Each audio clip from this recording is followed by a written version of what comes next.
T-shirt and get started now. Visit gobarton.com. Okay, Sports Day in 3, 2, 1.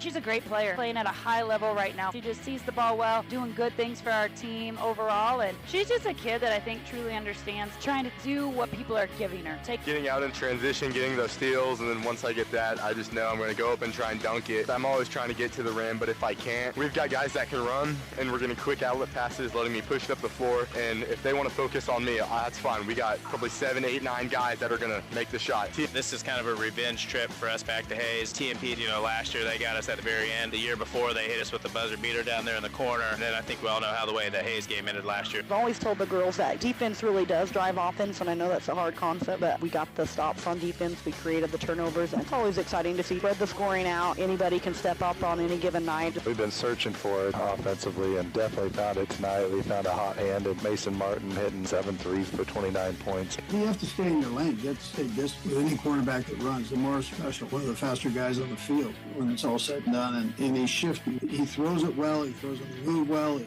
runs the ball well. We've just got to stay on top of that part of it. He extends plays. He buys time to run, buys time to throw. Just a really elusive guy. You'll see him in space sometimes will make guys miss. Just Patrick Mahomes. Jim Harbaugh has had lengthy discussions with the Los Angeles Chargers, and there are a lot of people around the league who believe that's where he ultimately will land. It has not been finalized in any way yet. The Chargers have talked to other people. And good afternoon. Welcome to Sports Day on 1590 KVGB, 95.5 FM, the talk of the town. Welcome in to the Hump Day Show. It's a Wednesday program. Dance my picture around a little bit. Yeah, we have camera problems. Mike Hesher made sure to leave yesterday before he even addressed that. He had to go to Phillipsburg, though. So I don't have a camera on me. This is great, though. Steve Webster with you. Yeah, you're dressed like it. You've really gone downhill since we took the camera away. What? I'm just sitting here with no shirt on? We don't want to show that on the show today? Come on. Too cold for a tank top. Yeah, it is. All right. That's Mike Corson. That's good, Aaron. Thank you. Aaron Clark and Landon Winkler in on the show. We have time today. We were talking about getting kicked in the nose in football, but I think Landon almost drowned in his face plant at the bottom of a swimming pool, so maybe we can get that It's always later. fun to hear Landon's athletic endeavors, especially when he's bringing them up willfully. Well, he said, well, this wasn't, football or anything like that. Well, it's a pretty strong story. I'll tell you what, I'm going to be pretty excited the day Landon starts a story with, I was playing football. Well, actually. Indeed. On the show today, Great Bend Panther, Lady Panther basketball coach Cindy Beck talking about last night's win over TMP. Also, she'll be joined by Emily Hall, had a career-high 18 points last night. And you'll be talking with Cindy about last night's game and win. Gerard Walbrock, voice of Fort Hays State Tigers. We'll talk everything Fort Hays State. And Mike Corson goes on the prowl. We'll be doing a live on the prowl today. A lot of activities yesterday going on. What do we have? Swimming, wrestling. Yeah, good stuff. So we'll talk about that later on the show on the prowl. But let's get to our sounds of the past 24 hours. The aforementioned. I have no idea what that means. I guess I mentioned it just a little bit ago. The aforementioned Cindy Beck talking about her team's 50-25 win over the TMP Monarchs last night. Emily Hall, a career high in scoring with 18 points. Cindy saying that Emily knows about, what she does more than just score. It means a lot to this basketball team. And we had a pretty good segment on Emily Hall yesterday. So what did Sadie do last night? Another game where Sadie got into a little bit of foul trouble there early in the game, came out again in the second half and produced very strong. She was right around 10 points. I can't remember if she ended up clearing that double-digit threshold. That's a good threshold. sign. I mean, you don't want your player to get in foul trouble. When you do, it's nice to have someone step up with 18 last night. And also 8 points for Addie Nicholson, a career high there, I believe. She had it earlier this year. But I believe it is a career high for Nicholson, and like you said, in a night where she kind of had to step onto the court a little more than she might have to with Sadie Spray getting in foul trouble, she gave the Panthers some scoring, got going early with a bucket in transition off of a steal from the Panthers, and then also found a range from the mid-range going from the baseline a little bit too there for Miss Nicholson. Yeah, I don't use my stern voice very often, but I had to get on one Aaron Clark this morning Addie Nicholson scored 8 points, and we're still talking about Emily Hall. Just kidding, Emily. Fantastic work. But it is fun to see. Well, after we talked 10 minutes on Emily Hall yesterday, you guys were I called my shot over there. So I think we called our shot. We were like, yeah, we could tell Emily was going to have a big game against TMP, so we were making sure the Panther faithful were on alert. You knew to look out for Emily Hall last night, and she put on a show. She had that 18 points with about 2.5 minutes to play in the third quarter, too. I wouldn't have come out of the game. I'd have refused to and threw up some more points. This is a weird question. Shot clock they're trying to put in. These running clock games, has anybody decided, will that thing shut off? Or do you get to come up and chuck up more points and make people angry? Well, you would have the option, I think. I've always thought that there should be, okay, if you don't want to play anymore, throw the towel in, just like boxing, and we'll end the game right now instead of this thing. So if if we've got to have the running clock, then you'll have the option of saying, okay, shot clock or no shot clock if you're the team on the short end of the running clock. Throw a towel out there, which would mean that there will be no running clock or running clock. It would be your choice. It'd be interesting to have a running clock with a shot clock, because that's kind of like, yeah, it's probably over, but maybe we can come back. Who knows? We don't want to say never, but yeah, they put the running clock at the end at a 30-point, right? And some of the best calls in high school basketball immediately turned to not game winners, but baskets that put them over the 30-point mark.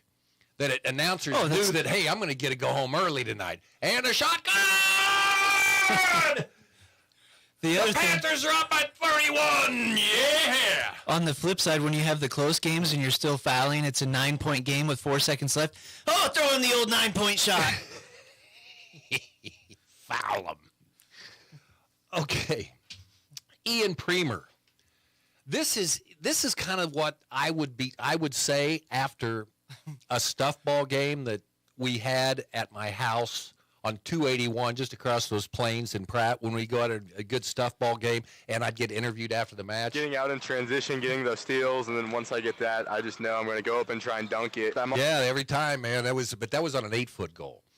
Ian Premer last night played chin-ups, or he took chin-ups. Yeah, it was just like 5 dunks. 5 dunks, 4 of them. 26 points. 4 of them in transition, one of them coming off of an alley-oop from Carter Combs. The Panthers, a couple different Panthers have been trying to get that lob up to Ian and get him to come home and finish one. He had one earlier in the game. It was an alley-oop finish, but it wasn't a slam dunk. He went up, grabbed the lob, and was able to guide it into the hoop. Later, though, in the fourth quarter, Carter Combs put one up. Couldn't have asked for it to be in a better spot for Ian. Grabbed it right about at his chin, and like you said, did a chin up the rest of the way, went up strong with 2 hands, brought it down hard. And Ian was a lot of fun to watch last night. But Panthers in general, they started very strong. I think the first 12 points of the game that were scored, each one of the Panthers starting 5 had a bucket contributing to those 12 points. So very balanced attack to begin with. And then Ian just started seeing lanes. And something the Panthers have been doing a lot more is getting Ian those looks at point guard in transition. And he makes teams pay because he attracts so much defensive attention when he's attacking one side of the lane that when he swings it to the other side just with a flick of the wrist, very hard to stop that for the Panthers offense. I was going to say, we were talking also this morning, these guys are still pretty young, so you can get the occasional alley-oop. Back when Langer was coaching, Jermaine Barnett, I believe the play was called Oskaloosa. It was a called alley-oop play. So we were talking about some of the dunkers. Melvin Sanders got brought up, going to Hayes, so maybe bring back that chant. I don't know. You'd have to call an audible, wouldn't you? I mean, after Oskaloosa was executed 4 straight times, don't you think the other guys would start getting the hang of it? I don't know that it ever failed. That's the secret to a play like Oskaloosa. You can't bust it out too often. You got to know right when to use it. That way, red Oskaloosa. That's a fake. Then the backdoor cut, the other way. They whispered it. 66-24. Okay, all the fun and games are over with. We knew those games, TMP boys and girls, down this year. Now we get down to business. Western Athletic Conference play begins on Friday. In fact, the Panthers will have nothing but WAC games the rest of the season. So also in the WAC last night, on the girls' side, Goodland, 45, Garden City 30, and the Goodland boys moved to 2-0 in the WAC. as they beat Garden City 58-47. Goodland already has a win over the Hayes boys. So, also Dodge City winning last night. They got their record to 6-6 on the boys' side with a 64-41 win over Wichita Trinity. So here we go. Friday, just one league game, and that's all we're worried about right now. Great Bend at Hayes. Liberal's going to be at Woodward, Oklahoma, and then the Dodge City girls are on the Newton Invitational. But on the boys' side, Hayes 2-0, Garden City 1-1, Dodge 1-0, Great Bend. This is a huge game. They are 0-1 right now, 9-4 overall. On the girls' side, Hayes 2-0.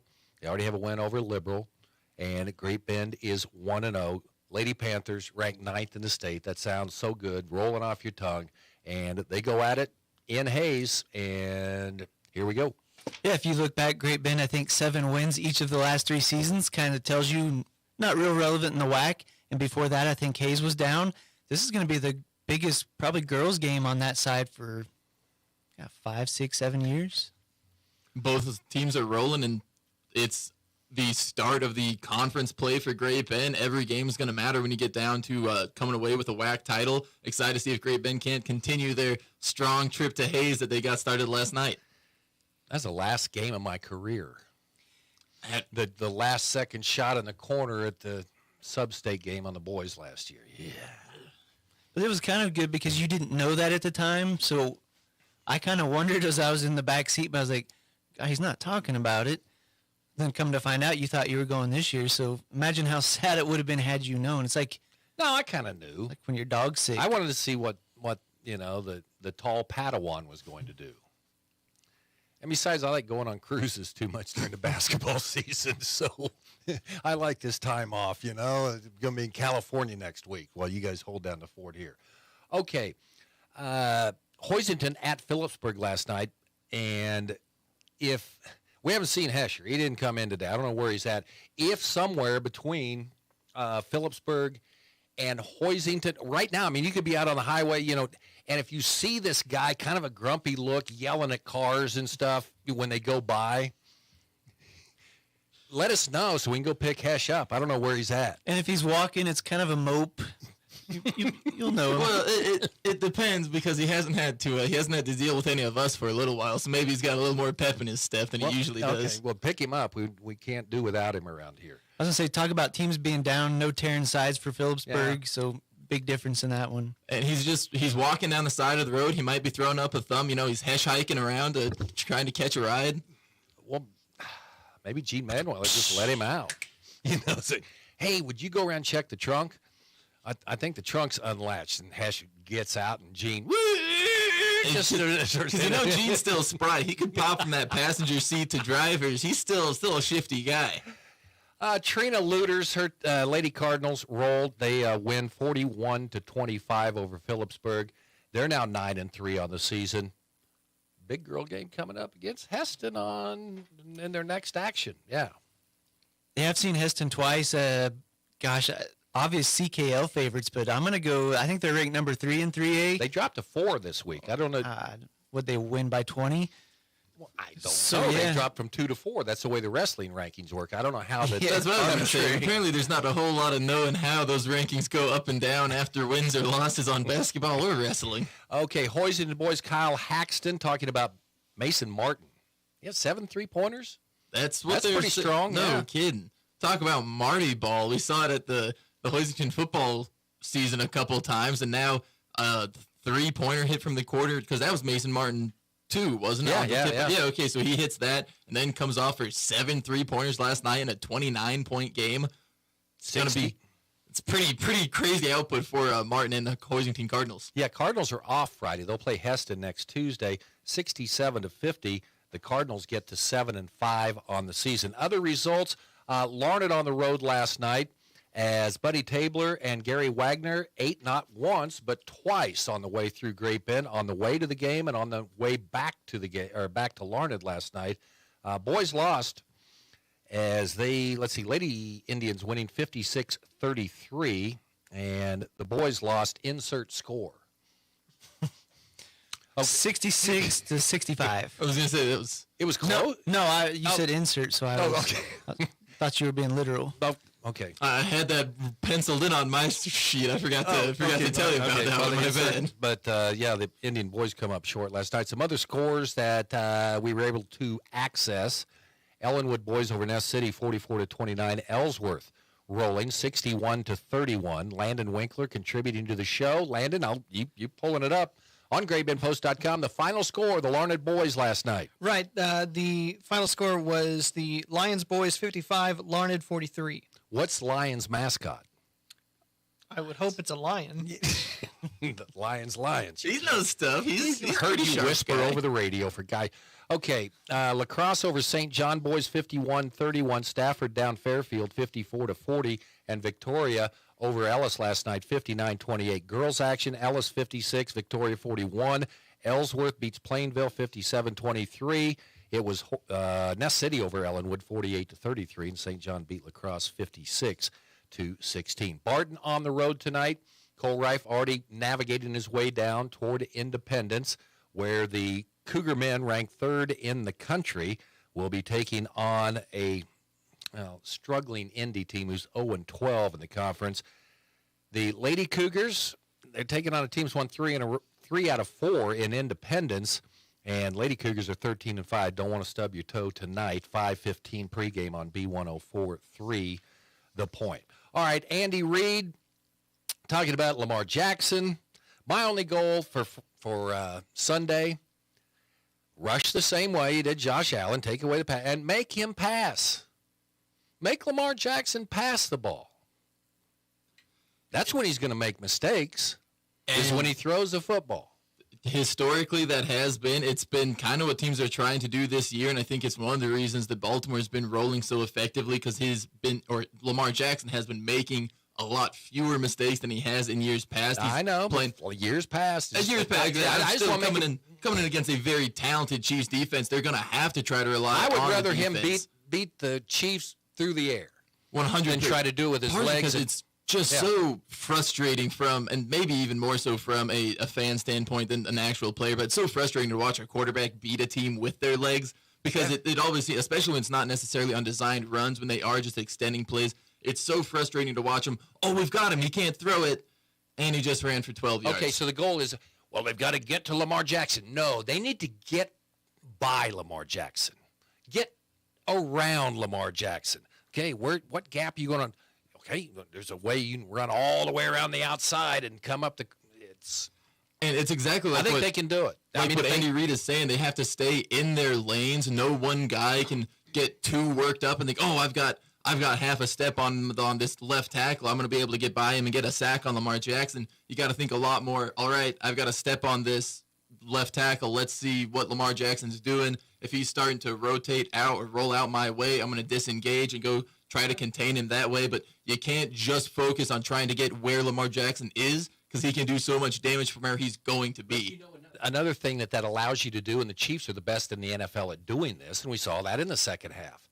They knock down more passes than any team in the league, and if you're kind of disengaged, make sure they don't tie your arms up and everything. Lamar Jackson's not as tall as Josh Allen is, and when those balls come whizzing, but you get up there, and the Chiefs have done a good job of that this year. So. Absolutely, and a couple of those, we saw it in the San Francisco 49ers and Packers game. If a linebacker gets lucky, you get a ball tipped, they can come down with that. That's a huge swing in a game caused by a defensive lineman just getting a big paw up there and getting a hand on the ball. Chiefs 3-point dogs, or they were earlier this week, but like one national guy said, Mahomes is the guy you don't bet against. Lamar hasn't earned that yet, but I was going to throw out, if you've ever batted a pass, even in grade school when it's cold out, it hurts. So when these guys are taking the heated ones off of NFL quarterbacks, nobody appreciates how much that must sting. Well, yeah, how much it stings when you stick your shoulder pad into some 240-pound running back. I always thought it was a little more in the cold actually popping the defensive line, but I never had to try to put a hand up and have those guys are Mahomes. big. I mean, they're so big. They have circulation problems. You can't run that many veins through. They don't feel that anyway. That's why. You got to wear the special compression stockings and whatnot to make sure you're still getting the blood flow. All right, Patrick Mahomes won't go down without a fight, according to John Harbaugh. Says he has eyes in the back of his head. I don't know. Maybe he's using one of these, or why doesn't someone try it? Why don't you have a backup camera if you're a quarterback? that has a little alarm go off if someone's coming up from behind you.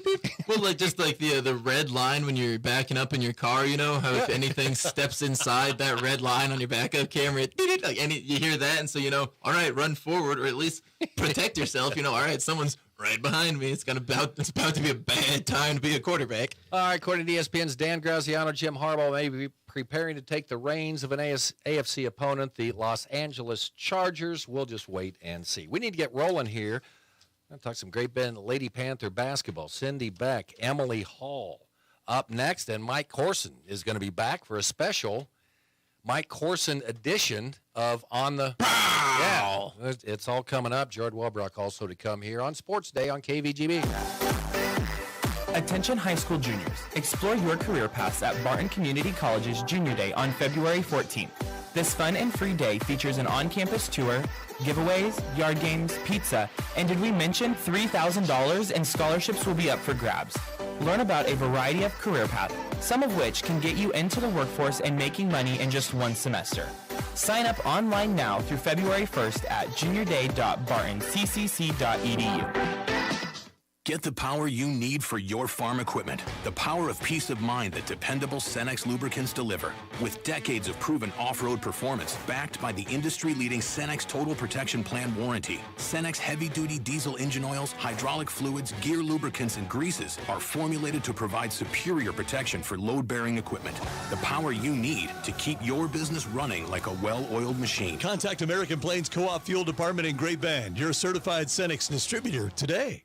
The winter sale at Simpson Farm Enterprises in Ransom, Hayes, Great Bend, Beloit, and Grand Island, Nebraska is the best time of the year to save on parts you'll need for 2024. Now through February 29th, save 10% on Apache, Miller, New Holland, and Spray Coupe sprayer parts. Banjo, T-Jet, and High Pro parts are an incredible 50% off list price. Simpson's is also stocked on your crop protection needs. Check out your local Simpson store or online, simpsonfarm.com, for new and used Apache sprayers arriving daily. If you need physical therapy, consider Advanced Therapy in Great Bend and Progressive Therapy in Larned and Hayes. There's nothing like A-STEM therapy. This is Tim Marcus from Progressive Physical Therapy in Hayes. Research shows that A-STEM therapy improves muscle performance and neural functioning.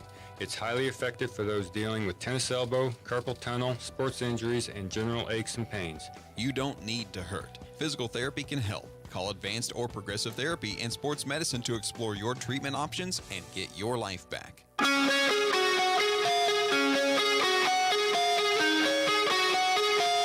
It's Sports Day on 1590 KVGB and 95.5 FM. Presented by Barton Community College and the Cougar Athletic Department.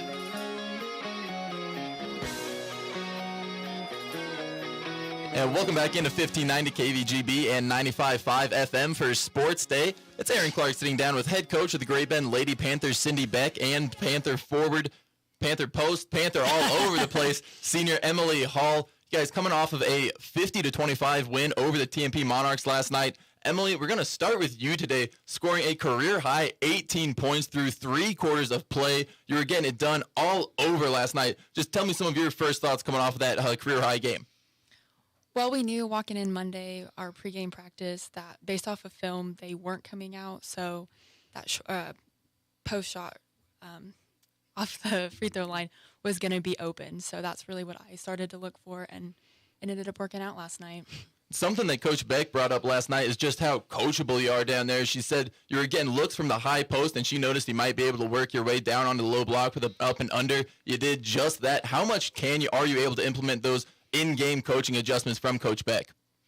It's really nice seeing, like, in the game, you don't really see what they see, so getting that outside perspective of what they see and then being able to put it into the game and help our team out to the win is really nice. All right, Coach, and talking about some of those things that you saw from Emily last night, break down a little bit how she got those 18 and what it did for your team.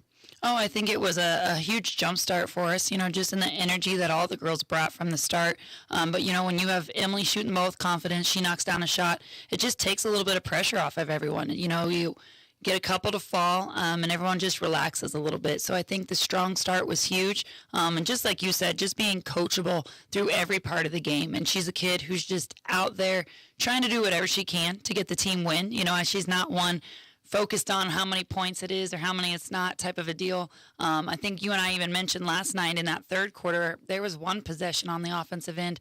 I think she came away with 3 offensive boards of her own.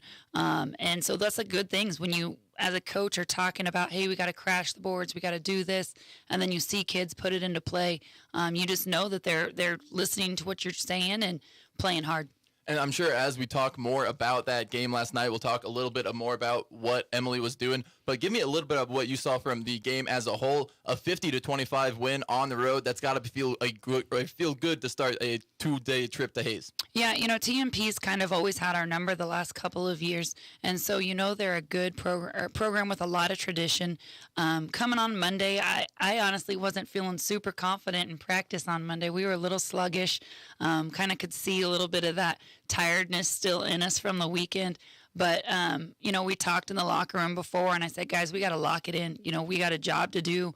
We got to come out strong with high energy. And so seeing the girls kind of refocus, lock it in, and take it right at them right from the start and stayed solid through that whole first half was a good thing to see. And Emily, talking about some of that, maybe the sluggish start on Monday, tell me a little bit, what is it like coming back from a 3-day tournament? I'm tired just from being your guys' radio guy at the end of it. I can't imagine having to play those 3 games. Well, at school, I know we were talking during practice. We felt fine. We're good. Warm up. It's a little rough. Hadn't done much all day.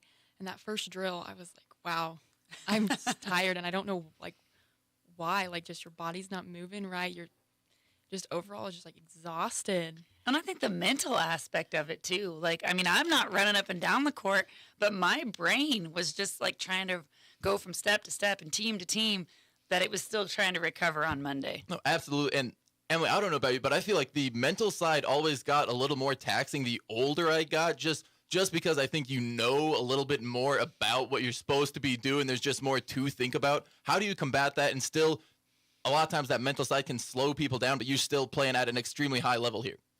I think it really helps walking through the other team stuff, knowing exactly what to look for. So you're going to be focused on those aspects rather than just the whole team in general and trying to figure out. So we knew walking into each game who needed to guard more, exactly what they looked for and stuff, and then how to defend that. All right, this is Great Bend Lady Panther head coach Cindy Beck and senior Emily Hall taking a look ahead to the matchup on Friday now. It's the first foray into the 7 straight games of WAC play. Tell me, Coach Beck, how are we feeling heading in against Hayes High? I think the girls are excited trying to get into WAC play. We're kind of getting that point in the season, trying to go compete for a WAC title. That's what we've always talked about, and, kind of still trying to take it one game at a time. The Hayes team is always a team that game is a competitive game. Both sides are coming at each other, very aggressive defensively, and usually it's one of those that kind of comes down to the wire. So I think the girls are excited for that. We also want to just kind of try to, again, focus on our strengths and play to our game and not kind of ride that emotional roller coaster that kind of can come in big games like this when you're playing against a rival. Kind of a similar feel from the Hayes squad and Great Bend ladies this year. It's older groups on both sides, kind of been culminating towards this year, building towards something positive, and both sides got a lot of momentum. Yeah, they definitely are playing strong. We got Molly Martin back, the junior guard, who's always a tough kid to match up against. And then Katie Lindenberger inside is a big body. So definitely kids that we're familiar with. And then they have a lot of support with the other positions that they have on the court and things like that. They're a well-coached program, very focused on kind of the same philosophy I kind of see with us, getting out and playing tough defense, forcing turnovers and things. So it's just got to be one of those deals that we come in focused and try to play our game. Emily, I always like to get the players' perspectives when we get into WAC play. I feel like the further you get from the playing days, you kind of forget what it means to play in those rivalry games. But Hayes, that's one that sticks out a lot. I personally have some memories from Hayes. Tell me, how are you feeling going up against Hayes on Friday? I'm excited. It's our first WAC game in a while, and it's a start of the rest of the season is just WAC 7 games. straight. Yeah, so I'm excited. We got a couple days still, got a work day, got a couple days to talk about what to expect, work on us, and then just be ready to show up and dominate. And what have you seen from Hayes that obviously don't want to give too much away here on a Wednesday or anything, but what have you seen that maybe you're expecting to use against Hayes so far this year? It seems like you've been on the mark just about anywhere inside that three-point line, 17 feet and in, knock on wood there. But tell me, what have you been? How have you been crafting that side of your game? Just being confident in everything I do is a big part for me. And then if you are shut down during the game, like, just don't focus on it. Make up other opportunities for other players. That's how you're gonna get opportunities made for yourself. And when you have your whole team going, that is something that, like, just is so hard to shut off. When your whole team is in that excitement, that's hard for another team to shut off. And so the offensive side, we've seen a lot from you this year. Something that's been a big focal point for the Panthers in general has been their press defense. A lot of attention been paid to Jillian Reimer, Sadie Spray, and Kenzie Premer up front. But you and Paige Thexton play a huge role in defending that down low, too. Tell me some of your responsibilities when Coach Beck does decide to go into that full court press and what you have to do on the back end. It's just watching for girls dropping, so it's not a easy pass that kind of discredits the three guards up front, trying to defend that. Just talking, and then if somebody does get beat, we're there for them. It's just it's a good team thing that we have going on. Seems like you and Paige Thexton have a lot of defensive versatility down there, a lot of communication back and forth, making it hard for them on the off chance they do break the press to get an easy look at the layup. And so, Coach Beck, going to move it back over to you. We've seen a lot of success from that Panther defense, from that press. Are you expecting more of that as we move into conference play? There's going to be teams that are a little more familiar maybe with that side of Great Bend Panther basketball. What are you planning going forward against the WAC opponents? I think overall, again, it's trying to focus on the strengths of us. And right now, we're playing a hard, tough man-to-man defense. So I think that's definitely going to be something we're always talking about. And then the pressure full court kind of comes into play of depending on the personnel on the court and the team that we're playing against. We want to put ourselves in a good position where it's actually benefiting us and not a situation where we're getting silly fouls and stuff down at that end of the court against kids that can handle the ball. So it's going to kind of just come into play and what situation we're in at the game. Sometimes it's late, and if we're down, sometimes you don't have a choice. We have to get up and guard full court. And other times, again, trying to just save our energy and conserve to what's going to give us the best benefit overall is going to always be our focus. So I can't say that it'll always be one way or the other, but just kind of the situation we're faced with and try and give us our best mode of attack. Something that's really been fun to watch with the Lady Panthers this year is just how many different members of your team are capable of putting up a lot of points, whether it's a gal like Shauna Bryant getting work down on the post, Alyssa McCulley extending the range, or a gal like Addie Nicholson, who we saw go off for a career high last night, 8 points. She's been really effective. Getting those auxiliary scores has been a real boon for your team this year. Absolutely. And I think that was even something we talked about a lot before the season, just trying to find some consistency scoring outside of Sadie or outside of Emily. And I think, even talking to some of the girls, it's really not necessarily a one kid thing. It's just understanding, we got to attack the boards. And if that means you get an easy 2 on the putback, that's huge for our team. Kind of things like that, and just understanding when the open shot should be taken. And I think we just have a good core group of girls right now that are playing for the team and in the same page of, we might not want to do one pass and shoot the 3, but if we've worked it in and we're kicking it back out, that's a great look at the shot. I think Alyssa hit 1 last night, maybe 2. Maybe she just shot 2, I don't remember. But those are good looks, and I think just kind of building the confidence in the other girls of understanding, hey, we got to step up. We're going to have to look to score, and finding any pieces that can throw in 2, 4, 6 here and there is only going to benefit our team overall. All right, Emily, we'll start with you here. Headed in against Hayes, 10-3. The WAC play the rest of the way. How are you feeling heading into the final 7 games, and specifically the Friday matchup against Hayes High? I'm really excited. We can do some big things this year in WAC, and I think we all agree that we have a great chance at taking the WAC title. Coach, ask the same question to you. How are you feeling going in against Hayes High on Friday? I think it's kind of the same thing I talked to the girls about last night. I said we've put ourselves in a good position, but we're going to have to go and earn it. No one's going to hand anything to us. It's not going to be a one-game make-or-break type situation right now. And so to come out every night and compete from the road here on out and see what we can go put together. That is Panther head coach Cindy Beck and senior forward post do-it-all player Emily Hall here on Sports Day. The guys, thanks for joining me today. Thank you. We'll have more Sports Day coming your way right after this on 1590 KVGB and 95.5 FM. Hey everyone, this is Cole Wright, voice of the Barton Cougars. Attending sporting events for Barton Community College is great, but did you know you can support the athletic teams even further by getting involved with the Cougar Booster Club? The Boosters help with fundraising for equipment and facility upgrades to give Barton athletes every opportunity to keep succeeding at the regional and national levels. Join the Cougar Booster Club as an individual or business. Call 620-792-9377. Become a booster today. Go Cougars. Community bankers should actually know your community. Hi, I'm Amy Herrera, Regional Retail Manager for your local Equity Bank. As someone who lives here, I know many of you and I know what's important to you. I've been in the industry a long time and I've helped many people navigate through financial challenges and lead them to financial opportunities. I believe that people bank with people. I'd like to invite you to stop by one of our region's 5 locations and meet our friendly, helpful staff. Let us show you how we're committed to serving you in our communities. At Equity Bank, we're right here beside you. Member FDIC. Sports Day presents On the Prowl with Mike Corson, an inside look at all the sports taking place at Great Bend High School. Mike Corson on the prowl today. I'm not Mike Corson, but Mike Corson is here, and we've got a lot of results to run over. Big Western Athletic Conference wrestling duel last night, Mike, between Great Bend and Garden City. I kind of think Northwest Kansas is the hub of wrestling, but on the girls' side, it is the Western Athletic Conference. 4 of the top 10 teams are WAC teams. So Garden City was number 2, Great Bend number 6, and Garden City won at 45-36. But some notables, all the early brackets had ranked wrestlers. I think the first 4 matches.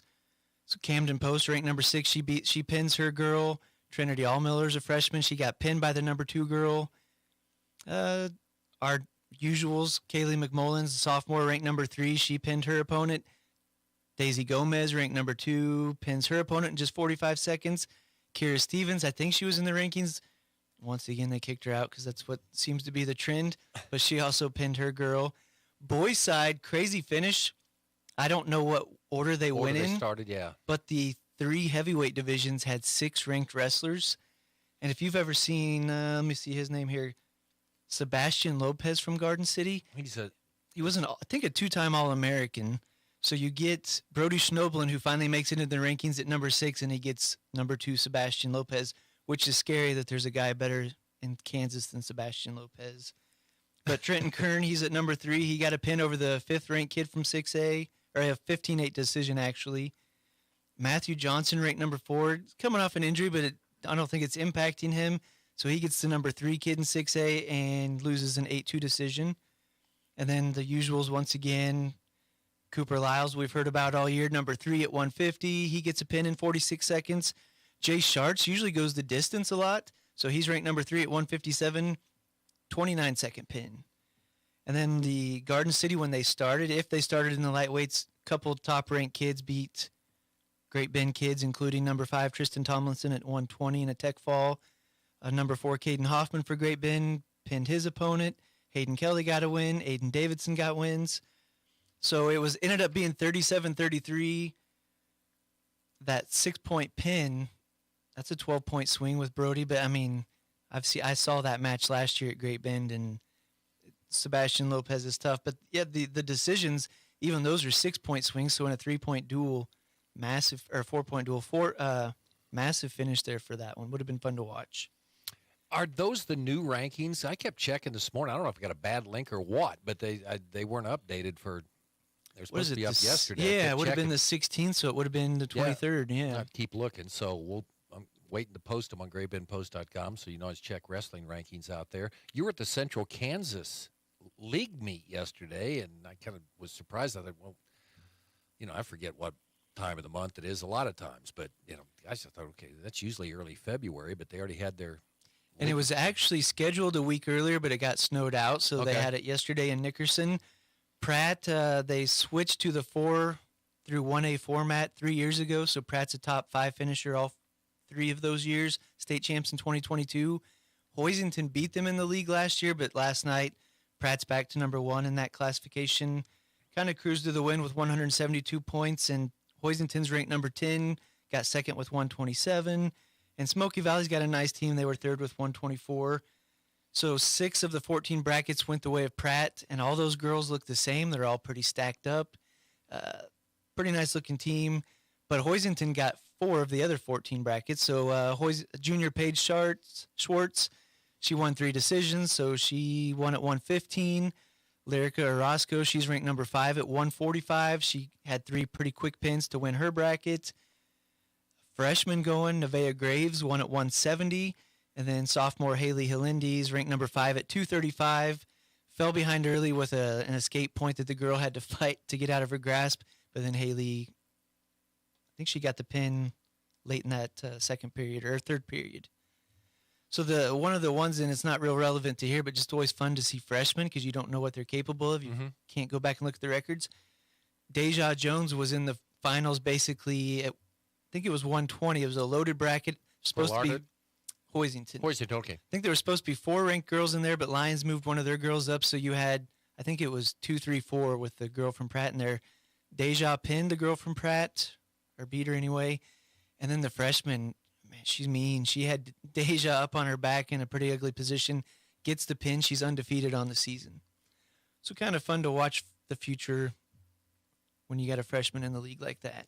Okay, Mike Corson going on the prowl overtime here today. All right, Cole Reif's not here. I mean, I don't know if it's fair to, that you have the final say on this Caitlin Clark collision, but, I defer. We went downstairs and watched it together yesterday, and he showed me the angle.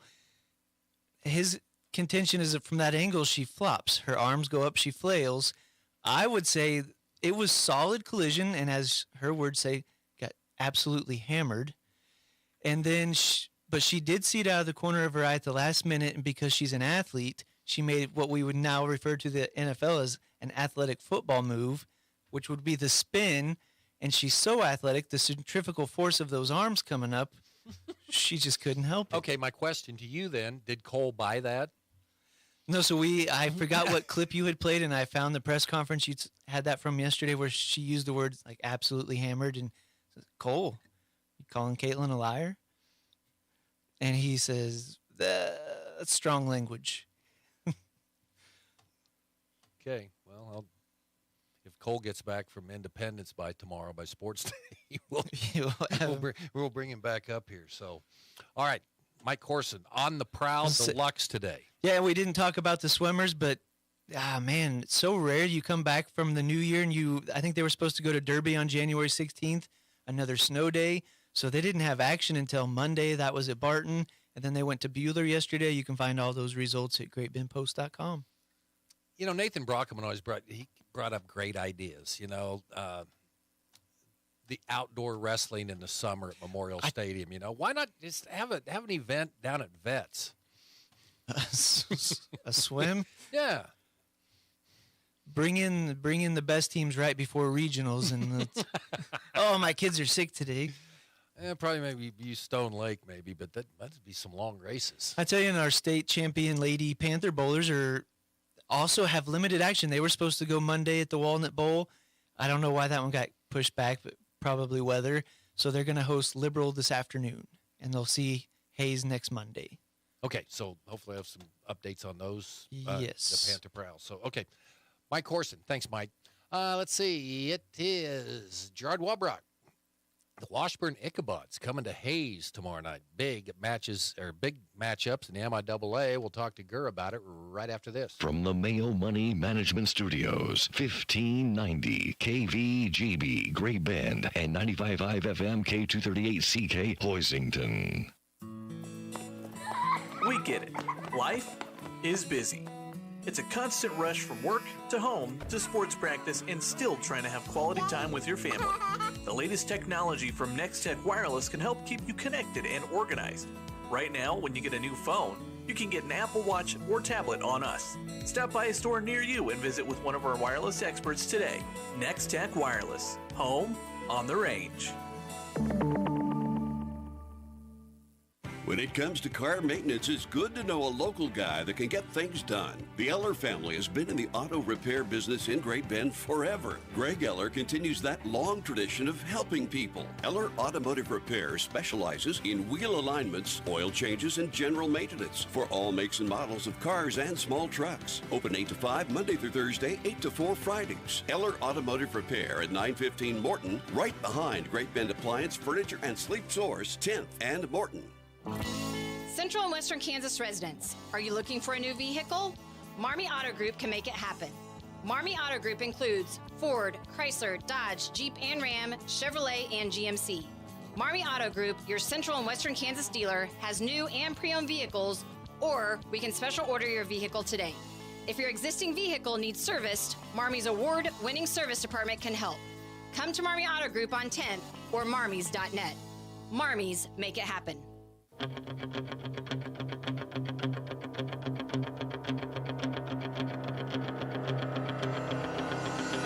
He's been the voice of the Tigers for over 20 years, much longer than Wyatt Thompson, Steve Webster, and the legendary Bob Davis. And he's not even that old yet. Here's Gerard Wellbrock. Gerard Wellbrock on the program. Gerard, it just chaps me. You know, and they got the Eagle website and everything, and it comes up and it comes around when they got the bye-bye birdies and welcome back for another year. And on mine, they've got like, 12 years now? But they don't count my previous service here. You know, I'm getting close to 20 years. But no, yeah, they should do that. That should count. Well, I think it's called like a boomerang, where you work somewhere, you leave, and you come back.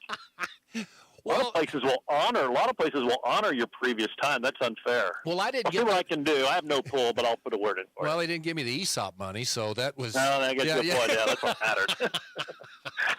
Gerard Wellbrock joining us right now. Hey, coming off a couple big wins on Saturday, heading to at Kearney. Men and women both pick up wins. You got Washburn tomorrow night. Tell me about Saturday. Yeah, nice wins for both. The women's game was really good, kind of what we expected. Kearney's got a new coach, Drew Johnson, was at Newman, had good success at Bethel before that, and he's got a nice team. A lot of players back, but he brought in some key gals for this year's squad, and they've been right there in the conference race. And I thought they were in a little bit of desperation mode because they'd lost twice on the road the week before, and really had to win that to have a chance in the conference, I think. And it was a back-and-forth game. Tigers got down 8, made a run to cut it to 3 at halftime, then hit a 3 out of the gates to start the third quarter to tie. I thought that was key, and then it was just back and forth the whole second half. And I thought Fort Hays State showed toughness, mentally and physically, that maybe they didn't have in years past. They lost a lot of close games a year ago. A lot of that was bad luck, but they got the stop late. They battled some foul trouble. I just thought it was a good, gritty win by the Tiger women. And when you're in an MIAA, and we see this in the Jayhawk Conference, there's so many league games, and having the ability of not to lose back-to-back games is important, and the women haven't done that all year. Yeah, I think they're the only conference team that hasn't done that all year, and you're right, that's huge. And they've been able to avoid it and really play well afterwards. Not just, they come back with a new focus or whatever. Maybe it takes a loss occasionally for them to kind of get that focus back. But, that's really key this year, I think, because it's such a jumbled mess. I mean, going into last Saturday's game, one game separated you from being in first. For Fort Hays anyway, they could have been in first or in ninth place, depending if they win or lose. I mean, that's how tight it is on the women's side. And I think you're right, just avoiding any stretches of losses. We've seen Pitt State right now. They've lost 3 in a row. Kearney's now lost 3 in a row. And they're kind of out of the conference race, at least for the time being. And if you're going to win this thing, and quite honestly, if you want to make the NCAA tournament, because I think the league's just going to beat each other up, avoiding losing streaks is going to be very, very important. Washburn tomorrow making their first trip to the Coliseum since 2021. That's weird. Beautiful scheduling, huh? Well, the Washburn women coming into this game, 11-6 overall, 6-5 in the MIAA. What do you think about the matchup? They're playing well right now. They look really good against Pittsburgh State. They shoot it pretty well. Second-year head coach, and they're kind of taking her philosophy, tough team. This will be a good matchup. They've even in some of their losses, they've given really good conference teams a run. So Fort Hays State's going to have to play well, and you can't have it one of those, well, we're back at home. We can kind of, we're back at home. We're good. They're going to come out ready to play. And I think the grind this conference is, and especially this year with the deep quality of teams, I think Fort Hays State understands that doesn't matter who it is even. You got to come ready to play. And if you don't, you're going to be in trouble. So it should be a fun game. I think, Tigers are playing well, and hopefully they can continue to do that. And I don't know. I'm going to say they turned a corner because I don't think they ever went in a tail dive. But the Southern game was not good, and they've looked really good, I think, in the 2 games since, and hopefully it's a trend that can continue. Not so much on the men's side, Gerard, but on the women's side, Washburn and Fort Hays have been going nose to nose for some of the top players in the central part of Kansas for sure. So this is one of those maybe get a recruiting advantage. You just never know. Absolutely, I agree. And I think really all of them, Pitt State, Emporia, all 4 Kansas schools, and Kearney to an extent because Fort Hays State recruits heavily into Nebraska with all the Nebraska ties. Mm-hmm. And it's kind of funny. Fort Hays had Pitt, Kearney, now Washburn, and Emporia all in a row. So 4 consecutive games of what I would consider rivalry games. I think for the women, you throw Central Missouri in there as well. But yeah, I think that carries a lot of weight in recruiting. At least it gives a coach a hand up and saying, hey, you can go there, but guess what? We've beaten them. And we, so I think that all matters and at least gives you another edge. And I think, some of those underlying storylines that go into games like this, but yeah, it should be a fun one. And as we've seen in this conference race, every game's big. I mean, it has been a fun year, and you're calling the game, you're checking out the scores, and there's always 2 or 3 you just shake your head and it's like, wow, did not see that coming. That's been that way every night out. Tiger men beat Kearney 57-49, 15 from Caleb Hammocky. Tell me about Caleb Hammocky. What kind of player is he? He's really good. He is having his worst shooting year in I'm guessing his life, because he had such a great high school career, and he's been good at Fort Hays. He has not shot the 3-ball well. Fort Hays State has not shot the 3-ball well. They're one of the worst in the nation, and the fact they're 8-3 in the conference and tied for second to me is kind of amazing. They've battled some injury. One of their players, R.J. Crawford, really hasn't played much since Christmas. He's doing better with a back. He's going to try to go tomorrow, and Caleb's the heart and soul of the team. I mean, he's one of those walks on from Hutch Trinity, and he's first team all conference, and he's just a tough dude. And you look at his numbers, even though he's not shooting the 3-ball as well, and he can because he's done it throughout his career. And I think if that element comes, him and Bjarne Jansson, the Icelander, if they can shoot to the level they did a year ago, this team could be dangerous. But he plays so tough, and he can get to the rim. And when he blows by another guard, goes down the lane and just throws it down with 2 hands, it is one of the coolest things because he's like 5'11". He's so athletic, and he's just fun to watch, and he's tough. And I mean, Fort Hays State has had a toughness Mark Johnson likes really for about 3 years now. And Caleb's a big reason for it. He plays that way. He sets the tone. And even though he's not shooting the ball as well from the perimeter, he's still obviously having a huge impact. And, I mean, he'll be right there for first team all-conference again this year. He's just been really fun to watch. Fort Hays State 13-4 overall, 8-3 in the MIAA. Washburn 12-5. They're 8-3 in the MIAA. Washburn started 5-4, Gerard. They've won 7 of their last 8. Yeah, they had a transfer point guard, and they're playing a freshman at one of the positions. And I think it took them a little while to figure that out. They figured that out. They're playing well right now. They shoot the lights out of it. They're not anymore, but at one point they were the number 1 3-point shooting team in the nation. They've dropped, but they still lead the conference. So they make a lot of threes. They've got good overall size. They probably have the best back to the basket post player in the conference, so that's going to be a challenge. They distribute it well. They're just playing really well right now. All of them are contributing and hitting shots, and so it'll be interesting. Fort Hays State has been really good defensively, but if there's one weakness, it's maybe been their 3-point defense a little bit, and we'll see how they do against Washburn tomorrow because that's something they do really well. But, yeah, this is really the next 2 weeks for the Tiger men is going to determine their fate. Washburn tomorrow. Emporia State, who has struggled, but I think talent-wise might be the best team in the conference. Early in the year, I thought that would be my pick to win it. and then you go to Missouri Western, who you're tied with, and then you go to Northwest Missouri State, who's in first place. So 3 of the next 4 are against teams who are either tied for second or in first place in the MIAA. So I think, the Tigers' fate here in the next 2 weeks will probably be determined if they have a chance to win the MIAA regular season. All right, well, I've seen underachievers from Emporia State for a long time. In fact, I work with one. So, wow, I wasn't even going to go there, but look at you. Yeah, I mean, the window was open. The window was open, and you took it, and I should not be surprised. I do just want to point out, one of us is 2-0 versus Jonathan Swikart in their broadcasting career, and one of us wasn't able to pick up a win against him. I think John's a big dude, though. He's a big dude. I don't know. And he seems nice and calm and such. You don't want to. He's an old St. Francis guy. You don't want to get that fire lit. So I think I'm 0-5 against Jay-Z. That's why I got fired last year. We got to get somebody in there and beat TMP. Well, yeah, he's a football dude too. I mean, that's not a good record. Yeah. Gerard, appreciate it. We'll talk to you next week. Always fun, guys. Okay, I got to read liners, so you go ahead and hang up. I want to get my feelings hurt. Okay, all right, Gerard. We'll see ya. All right, Gerard Welbrock, voice of the Fort Hays State Tigers, with us here on Sports Day, brought to you in part by Advanced Therapy and Sports Medicine. Get your life back. Also in part by Venture Corporation, reminding you to help a neighbor, shop local when you can, and by Equity Bank. No ATM fees nationwide. Learn more at equitybank.com.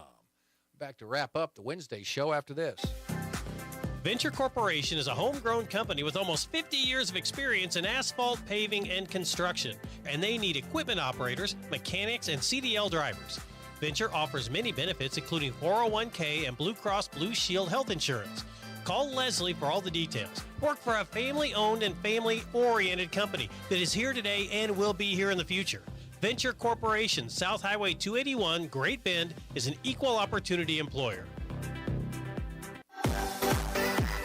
Attention high school juniors. Explore your career paths at Barton Community College's Junior Day on February 14th. This fun and free day features an on-campus tour, giveaways, yard games, pizza, and did we mention $3,000 in scholarships will be up for grabs. Learn about a variety of career paths, some of which can get you into the workforce and making money in just one semester. Sign up online now through February 1st at juniorday.bartoncc.edu. Community bankers should actually know your community. Hi, I'm Zach Strite, commercial lender for Equity Bank. As someone who lives here, I know many of you, and I know what's important to you. I've been in the industry a long time, and I've helped many navigate through financial challenges and lead them to financial opportunities. I believe that people bank with people. I'd like to invite you to stop by one of our region's 5 locations and meet our friendly, helpful staff. Let us show you our commitment to serving you and our communities. At Equity Bank, we're right here beside you. Member FDIC. Now, in its second decade, it's Sports Day on 1590 KVGB and 95.5 FM. Presented by Barton Community College and the Cougar Athletic Department. Back here on Sports Day, Stingers Up with Aaron Clark. Gerard doesn't have to face that on a daily basis. What are their colors? Black and gold is what I was always told they were when I was there. That isn't gold.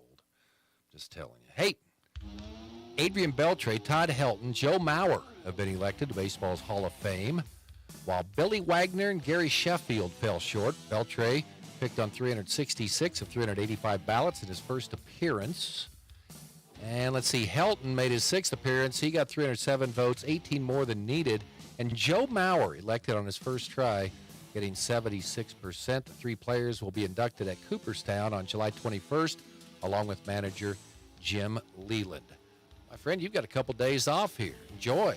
I don't know what I'm going to do with myself. I don't have any games to broadcast, and there's no NFL coming up. What am I supposed to do with my free time? Let Lamar throw. Don't let him scramble. And bad things happen for the Ravens when Lamar throws the football. We'll break it on down. We're getting close. Woo-hoo! AFC playoff weekend getting closer. Talk to you tomorrow on KVGB.